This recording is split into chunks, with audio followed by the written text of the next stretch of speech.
देखिए आपकी पाठ्य पुस्तक वसंत भाग 2 जिसका पहला पाठ एक कविता है, हम पंछी उन्मुक्त गगन के, जिसके कवि हैं शिव मंगल सिंह सुमन।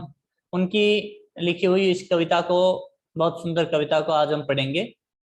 हम पंछी उन्मुक्त गगन के। देखिए पाठ आपकी स्क्रीन पर है। हम पंछी उन्मुक्त गगन के।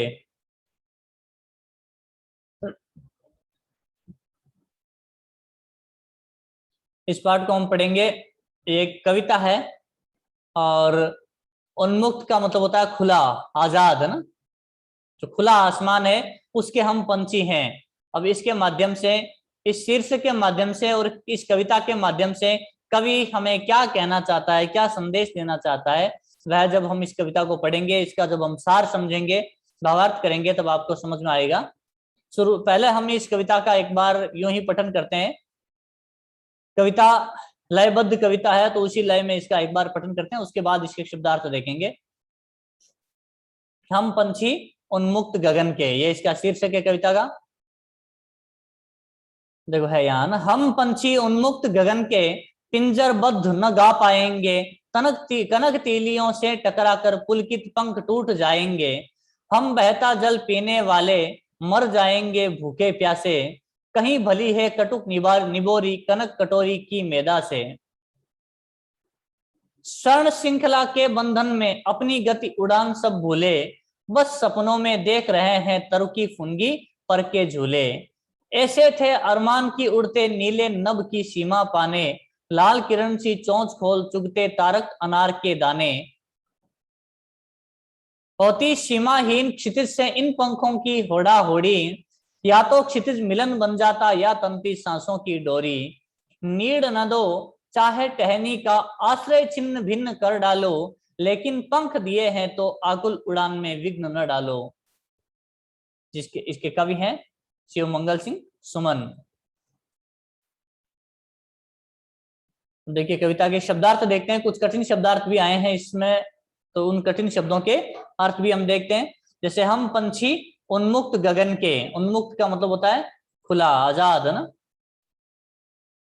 ये जो आपका शब्द है उन्मुक्त, इस उन्मुक्त का मतलब होता है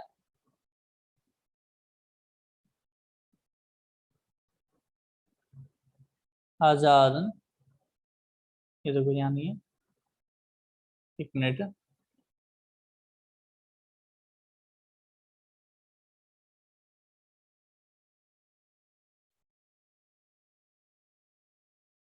फिर अगला शब्द है अपना गगन। गगन का मतलब होता है आकाश। इधर लिख देता हूं,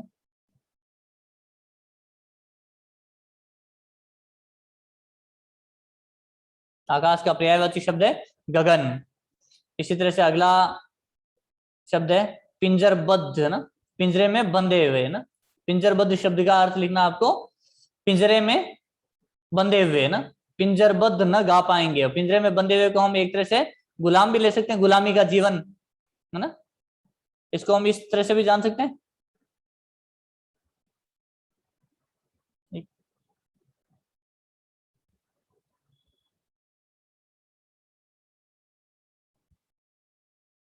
एक मिनट बेटा।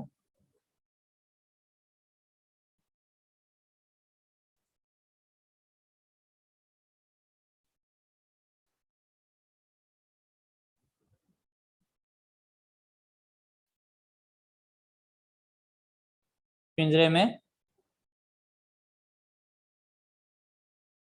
कैद या बंधे हुए, है ना।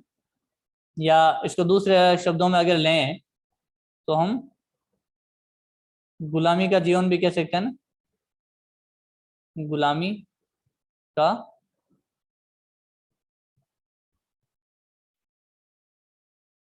जीवन, उसको हम यह नाम भी दे सकते हैं ना।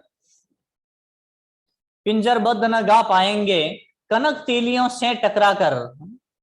कनक तीलियों, कनक तीलियों का मतलब यहाँ होगा बेटा, कनक का मतलब होता है सोना, स्वर्ण जो धातु होता है ना जिससे गहने बनते हैं, वह धातु सोना। और कनक तीलियों मतलब सोने की तीलियां या सोने की सलाखें, जैसे जो पिंजरे की बात चली थी वही पिंजरा जो चाहे सोने की सलाखों से भी क्यों ना बना हो उसकी बात की गई है। तो यहाँ कनक तीलियों का अर्थ होगा सोने की सलाखों से बना,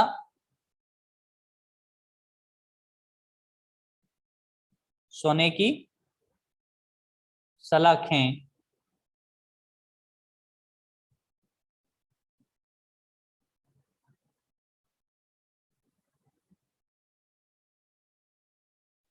सोने की सलाखों से टकरा कर पुलकित पंख टूट जाएंगे। पुलकित, पुलकित का मतलब होता है रोमांचित ना, इसका अर्थ लिखते हैं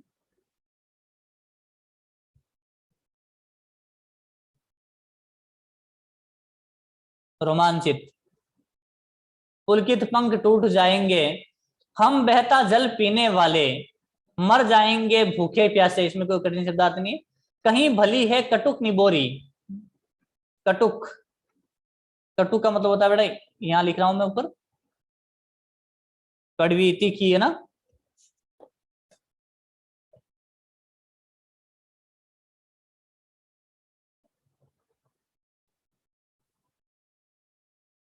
तीखी, या दूसरे शब्दों में ले तो कड़वी भी लिख सकते हैं ना।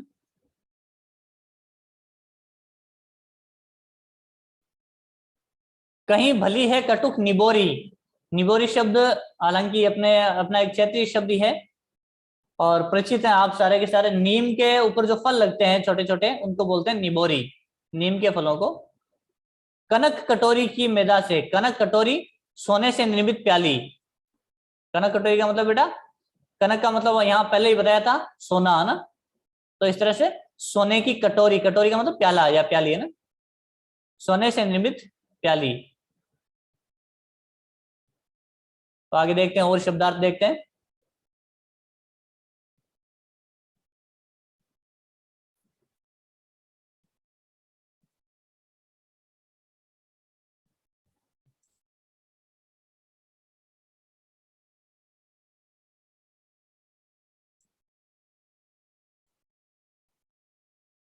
स्वर्ण श्रृंखला के बंधन में, आगे जो आया देखो, स्वर्ण श्रृंखला के बंधन में। स्वर्ण श्रृंखला, स्वर्ण का मतलब वही होता है कनक, स्वर्ण, सोना, ये आपस में पर्यायवाची शब्द होते हैं। तो स्वर्ण श्रृंखला का मतलब क्या हो गया, सोने की जंजीर। क्या मतलब हुआ, सोने की जंजीर।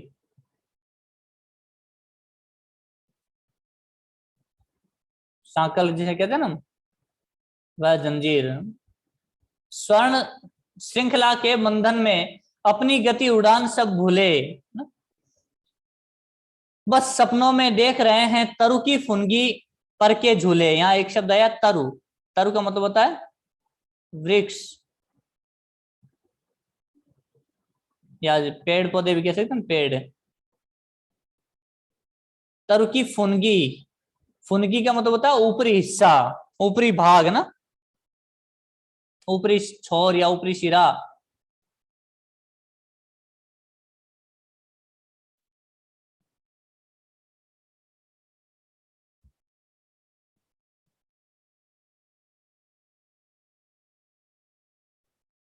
एक मिनट का,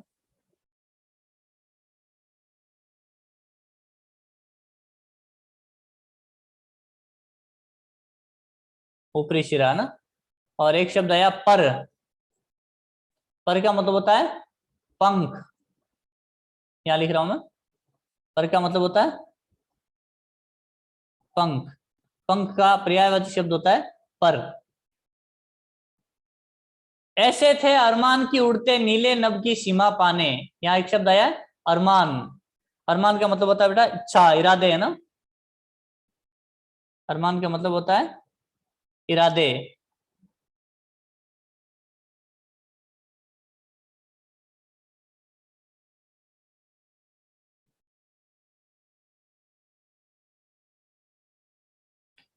ऐसे थे अरमान की उड़ते नभ नीले नभ की सीमा पाने। यहाँ शब्द है नभ, जो पहले शब्द आया था गगन, उसी का पर्यायवाची शब्द नभ। नभ गगन इन दोनों का मतलब होता है आसमान, आकाश। इसका मतलब होता है आकाश या आसमान, कुछ भी कह दो एक ही बात है ना। नीले नभ की सीमा पाने, लाल किरण सी चोंच खोल, चुगते तारक अनार के दाने। तारक अनार, यहाँ तारक शब्द, अनार तो आप जानते हैं एक फल होता है, और तारक का मतलब होता है तारे, तारों के रूप में अनार के दाने ना। देखिए आगे अगले बंद के शब्दार्थ और देखते हैं एक बार।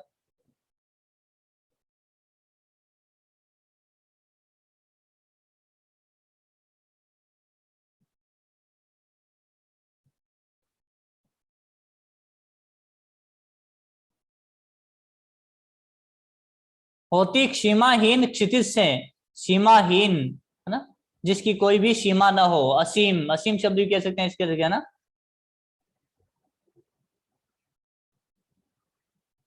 असीमित है ना, जिसकी कोई सीमा ना हो। क्षितिज, क्षितिज का मतलब होता है धरती और आकाश का मिलन बिंदु है ना,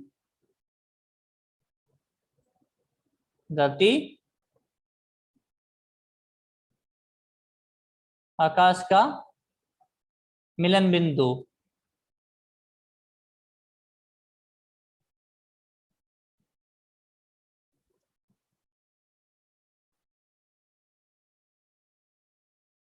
धरती और आकाश दोनों का जो मिलन बिंदु दिखाई देता है, ऐसा हमें लगता है कहीं कहीं कि यहाँ तो अब जैसे धरती और आकाश मिल गए होंगे। जब हम आसमान की तरफ देखते हैं, अपनी नजरों का जो अंतिम छोर हमें दिखाई देता है उसको कहते हैं क्षितिज। इन पंखों की होड़ा होड़ी, होड़ा होड़ी का मतलब होता है प्रतिस्पर्धा।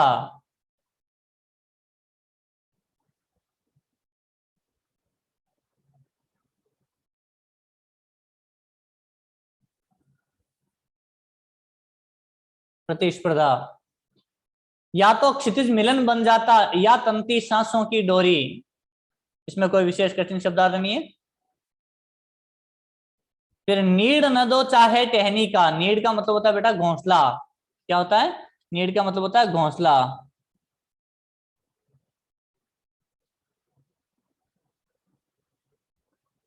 नीड न दो चाहे टहनी का, टहनी का मतलब होता है शाखा, डाली।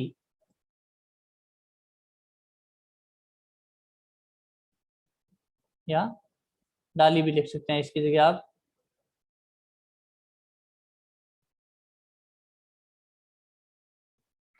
नीड न दो चाहे टहनी का, आश्रय छिन्न भिन्न कर डालो। आश्रय, आसरा ना, सहारा।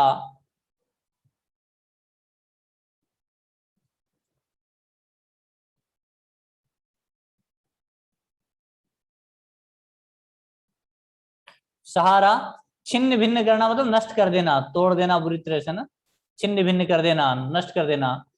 लेकिन पंख दिए हैं तो आकुल उड़ान में विघ्न न डालो। आकुल, आकुल शब्द व्याकुल का ही एक रूप है, बेचैन जिसका अर्थ होता है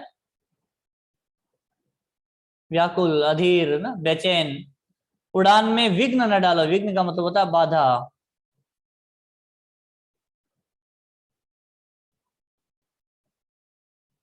एक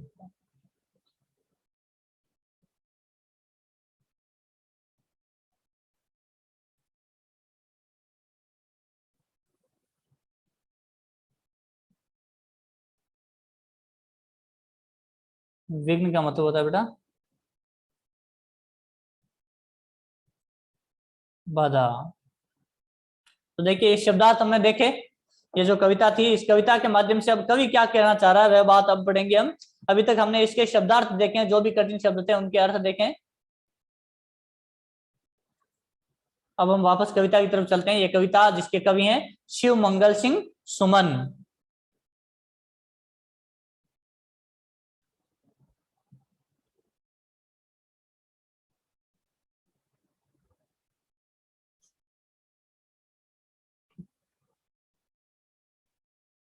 हम पंछी उन्मुक्त गगन के पिंजरबद्ध में गा पाएंगे। पक्षी है वह, हालांकि पक्षी के माध्यम से कवि अपने मन की बात ही कहना चाह रहा है, सारे मनुष्यों की बात कहना चाह रहा है, लेकिन वो पक्षी के माध्यम से अपने अपने मन की बात कह रहा है। तो पक्षी देखो क्या कह रहा है हमसे।